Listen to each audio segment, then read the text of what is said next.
Hi, Bestie. So let me ask you a question.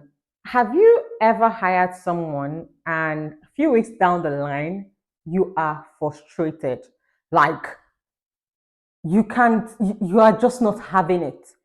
You feel like this person should be doing more, but the person is also frustrated because the person feels like you're asking for too much or I'm doing everything I'm supposed to do.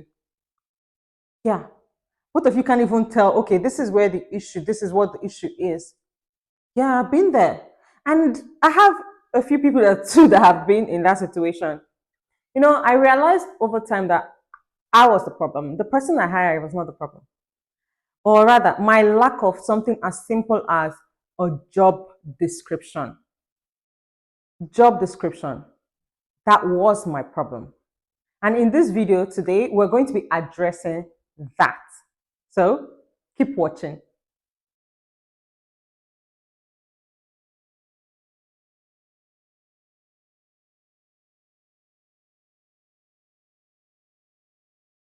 Hello, everyone. Welcome back to another episode of Strategy Sunday.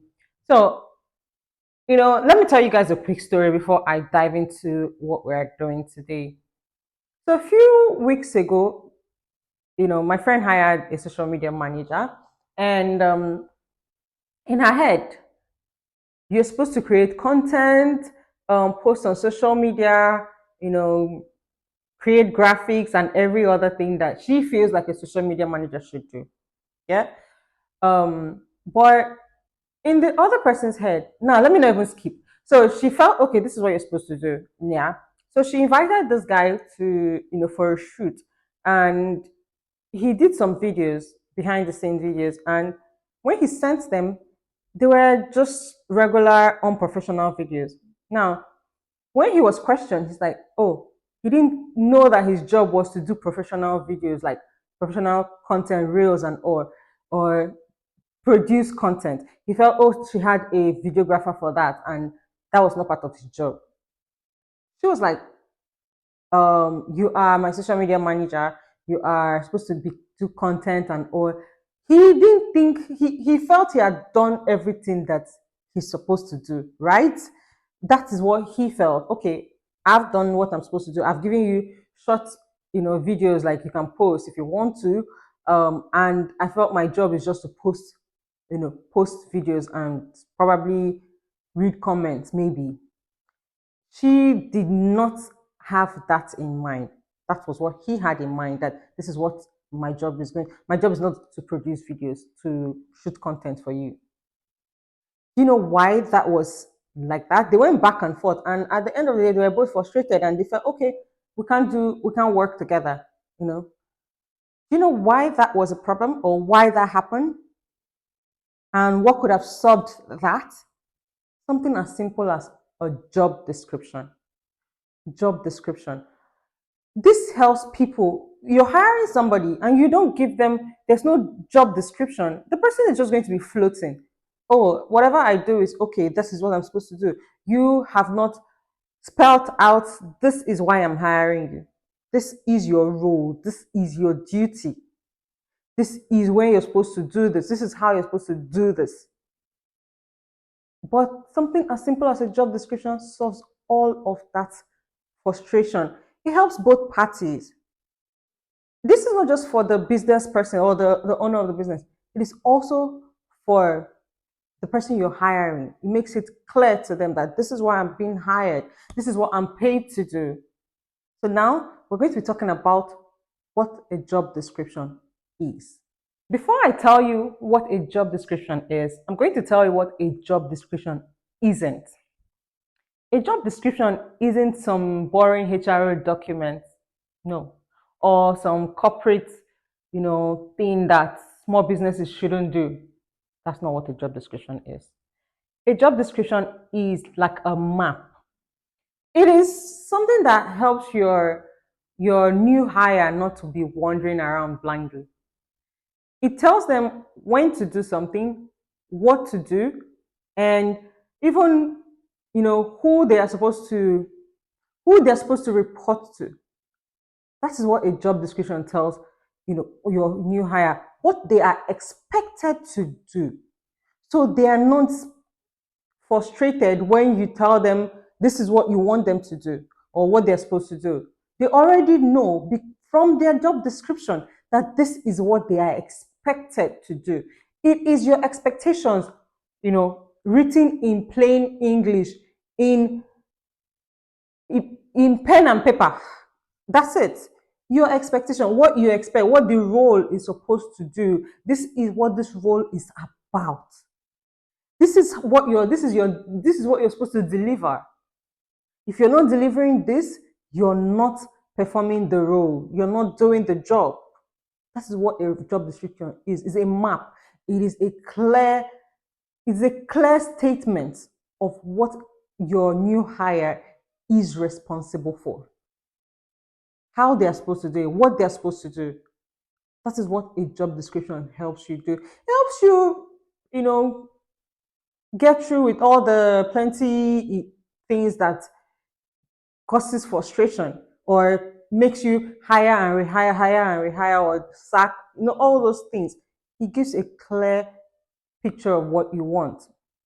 I'm going to tell you now why a job description matters. I've already stated it here, but I'm going to outline why a job description matters. Number one, for clarity. You all know how much I am, all about things being clear. Everybody knowing what they are about and where they stand. That's what a job description does for you. Clarity. No more I wanted to do this, I'm supposed to do this, I'm not supposed to do this. All of that is gone. That's what a job description does for you. Clarity on both the employer and the employee. Total clarity. Number two, performance. If people don't know what they're supposed to do and what winning looks like, how are they going to perform? How are they going to do better? What are they going to be doing for you? How is it going to increase your performance? They need to understand this is what it takes to win in this place. This is what you're supposed to do that, we know that you're winning or you are doing something. So performance, it helps with performance. It helps people know what they're supposed to do and what winning looks like for that role. Number three, accountability. It gives you, a way of measuring performance. It gives you a way of measuring, what this person has done and keeping the person accountable. You know what you're supposed to do. It's been written, it's in paper and pen, it's clear. So if you're not doing it, you're held accountable. But when you don't write it, how do you hold the person accountable? You didn't write anything. I didn't know what I was supposed to do. So you can't hold me to that. Now, number four, culture.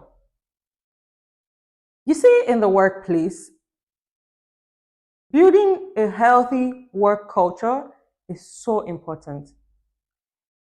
It gives people, again, stability, comfort, and they trust the process. They trust that you are looking out for them. They trust that this is a company that this is how they operate. This is their standard. This is what they. So it builds that sense of culture, that sense of stability, that sense of we're part of this because they understand what they're doing. They understand what they can do to grow or not to grow. They know that this is how this company is run. Number five, hiring becomes easy. I think that's like the icing, Abby. That's like everything. You don't need to, let's, for instance, for the employer side, you know what you are looking for. And when you are sitting with a new hire, you know the questions to ask, you know what you're looking for in the person. It becomes easy to hire. You're not just going to be hiring just anybody. You now know exactly what you're looking for in the role. And if the person fits, you hire. And the person understands that role, what it requires to be in that role. Right? So that is why a job description matters. These are the reasons why a job description matters. Clarity, culture, performance, it makes hiring easy, and accountability. Now, Let's talk about how you can write a job description. So, a good job description has four parts. One, role purpose. Why does this job exist? For a content creator job, why does it exist? Or a social media manager, why does it exist? To make sure that our online presence is, you know, well coordinated. Something like that. That could be your role purpose. So, what is the purpose of that role? Number two, responsibilities. What are the key responsibilities?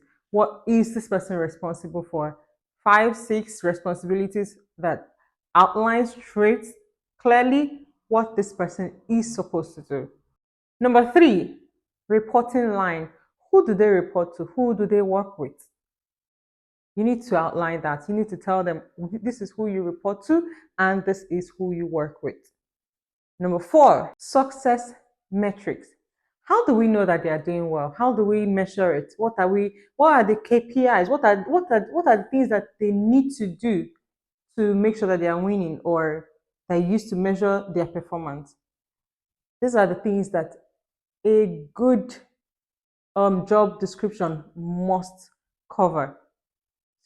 If you're able to write these four things down clearly, you have successfully built a job description.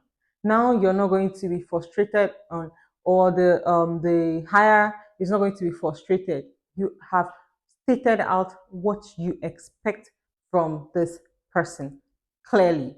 So those are the things that you need to build a good job description.